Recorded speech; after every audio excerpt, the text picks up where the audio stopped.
Ibrahim Traoré fait partie des leaders africains les plus aimés.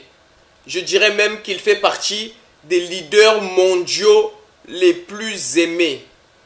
Il n'a pas de leçon de démocratie à recevoir de qui que ce soit. Il s'est rendu en déplacement dans la région de Barça-Logo où il a été accueilli par sa population avec liesse. J'ai pris pour l'entente, la cohésion, l'union, le pardon pour un vivre ensemble. Quelle que soit l'ethnie, prônons la cohésion, l'entente pour aider le président du Faso à faire avancer le pays.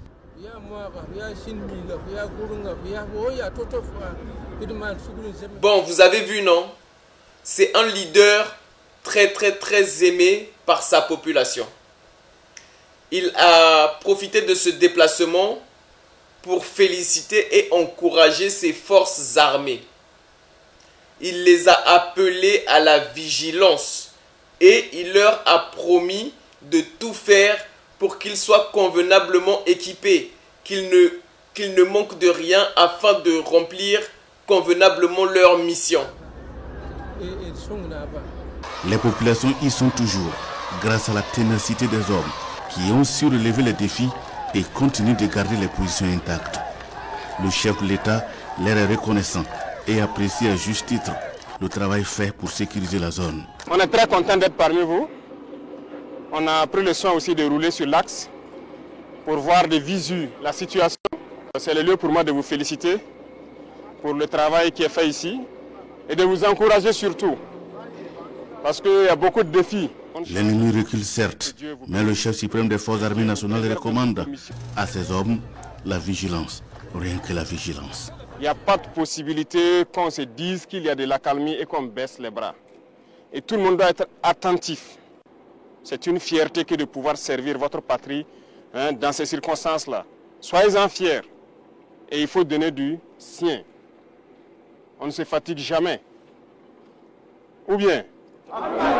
Et vous devez être toujours en veille, peu importe le temps que ça prendra. Une chose est sûre, vous allez vaincre. C'est ça le plus important. Cet ennemi ne peut rien contre vous.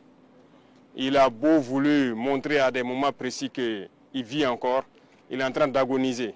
Pour le président, la population compte sur ses FDS et il leur appartient de maintenir le... Ibrahim Traoré est ainsi donc un leader à la fois proche de sa population, mais aussi très proche de son armée. Ce monsieur est la définition de démocratie. Il n'a de leçon de démocratie à recevoir de personne, surtout pas de personnes qui ne sont même pas aimées par leur propre peuple et par leur propre population. Je parle notamment ici, oui, des dirigeants occidentaux. Prenons un exemple simple. Prenez le taux de popularité de M. Emmanuel Macron au sein de sa population. Et prenez le taux de popularité de M. Traoré, qui est le plus aimé des deux. Sans doute M. Traoré. Ils nous ont dit que la démocratie, c'est le pouvoir du peuple par le peuple, non? Si tu es un leader et que ta population t'aime, on peut donc dire que tu es démocratique.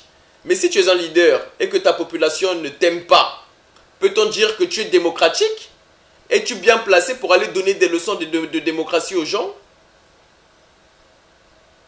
J'aimerais que tous les leaders africains prennent exemple sur M. Ibrahim Traoré. Je pense en particulier aux dictateurs africains qui veulent mourir au pouvoir et laisser le pouvoir à leurs enfants.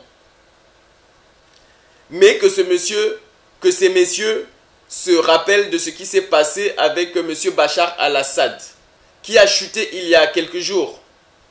Et la chute de Bachar al-Assad marque la fin du règne de la famille Assad sur la Syrie, un règne qui a duré une 50aine d'années. Le père de Bachar al-Assad, ayant fait un coup d'État, est régné sur la Syrie pendant une 30aine d'années. Bachar al-Assad, lui, a pris le pouvoir après le décès de son frère, son grand frère, et est resté au pouvoir pendant 24 ans. Pourquoi je parle de ça? Parce que Bachar al-Assad n'était pas aimé par sa population. il est tombé aussi vite parce que son armée s'est retournée contre lui et n'a pas voulu combattre pour lui. Donc tous les dictateurs africains, là, vous devez savoir aussi que si vous n'êtes pas aimé par votre population, à la première occasion venue, c'est vos proches là qui vont vous la mettre. Comme les proches de Bachar lui ont mis. Vous avez tout intérêt aujourd'hui à vous inscrire dans le cours de l'histoire, à prendre la vague du souverainisme, à servir votre population. Vous n'en serez que plus grand,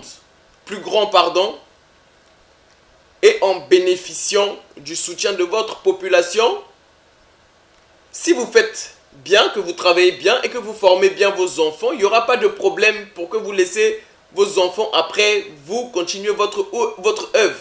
Mais si vous n'avez rien fait, aucun peuple africain n'acceptera que votre enfant les dirige. Et à la première occasion venue, ils les feront tomber. Ça prendra peut-être 20, 50 ans, 60 ans, mais ils tomberont. Parce que, comme on le dit si bien, les hommes passent, mais les peuples, eux, restent. Voilà ce que je voulais dire un petit peu. Qu'est-ce que vous en pensez? Donnez-moi vos avis sur Ibrahim Traoré dans les commentaires. Si vous avez apprécié la vidéo, mettez un petit pouce et abonnez-vous. Je sors tous les jours des shorts sur l'actualité. J'en sors une bonne dizaine par jour. Je parle beaucoup d'actualité africaine, d'actualité internationale, de culture, bref, de tout ce qui se passe dans le monde. Et pour cette année 2025, je vous promets des reportages, des vidéos de recherche et d'analyse. Là, actuellement, il y a une vidéo sur l'effondrement de l'Empire colonial français qui est en préparation. Et je vous prépare aussi de beaux entretiens pour cette année. Donc, abonnez-vous pour ne pas manquer tout ça. Et on se dit à très bientôt pour une prochaine vidéo. C'est Héritier Bateke. Bonne chance à tous. Que Dieu vous bénisse. Que Dieu vous préserve dans toutes vos missions. Amen. Que Dieu veille sur vous. Amen. La patrie ou la mort. Merci beaucoup. Sur la route du retour, le président du Faso salue également les éléments du détachement de Gabou, engagés dans une zone compliquée, mais relève les défis avec vaillance.